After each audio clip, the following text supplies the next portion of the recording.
গরুর মাংসের অথেন্টিক কোরমা রান্না করতে চাচ্ছেন তাহলে আজকের ভিডিও আপনার জন্যই। 1.5 কেজি গরুর মাংস নিয়েছি। সলিড পিসের পাশাপাশি কিছু চর্বি ও হাড় সহ মাংস নিয়েছি। হাফ চা চামচ লবণ, হাফ টেবিল চামচ করে আদা রসুন বাটা ও 1 কাপ পরিমাণ লিকুইড দুধ দিয়ে মাংসটাকে মেরিনেট করে রাখবো আধা ঘন্টার মতো। 1.25 কাপ পেঁয়াজ কুচি, 20টা কাজু বাদাম, 2 টেবিল চামচ কিশমিশ, 1/3 কাপ পেঁয়াজ বেরেস্তা ও কয়েকটি কাঁচামরিচ দিয়ে একটা পেস্ট তৈরি করব। 1 কাপ পরিমাণ তেল নিয়ে নিলাম। এখানে 1.5 কাপ পরিমাণ পেঁয়াজ কুচি দিয়ে বেরেস্তা তৈরি করব। বাকি তেলে 2 টেবিল চামচ ঘি দিয়ে দিলাম। এখানে কিছু আস্ত গরম মশলার পাশাপাশি অর্ধেকটা জয়ত্রী নিয়েছি।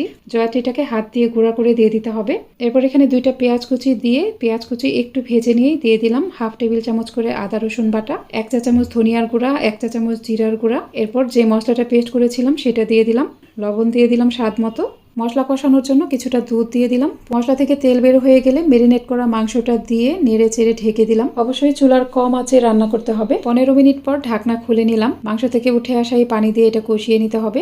আবারও 15 মিনিট পর মাংস ভালোভাবে কষানো হয়ে গেছে, অনেকটা সেদ্ধ হয়ে গেছে। ঝোলের জন্য 1 কাপ পরিমাণ দুধ দিয়ে চুলার কম আঁচে ঢেকে রাখবো। মাংস প্রায় সেদ্ধ হয়ে যাওয়ার পর কয়েকটি আস্ত কাঁচামরিচ ও অর্ধেকটা পেঁয়াজ বেরেস্তা দিয়ে দিলাম।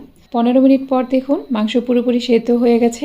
এখানে অবশিষ্ট পেঁয়াজ বেরেস্তা, 1 টেবিল চামচ ঘি ও 2 চা চামচ চিনি দিয়ে চুলার সবচেয়ে কম আঁচে প্যানটাকে ঢেকে রাখবো 10 মিনিটের মতো। 10 মিনিট পর কোরমা একদমই রেডি।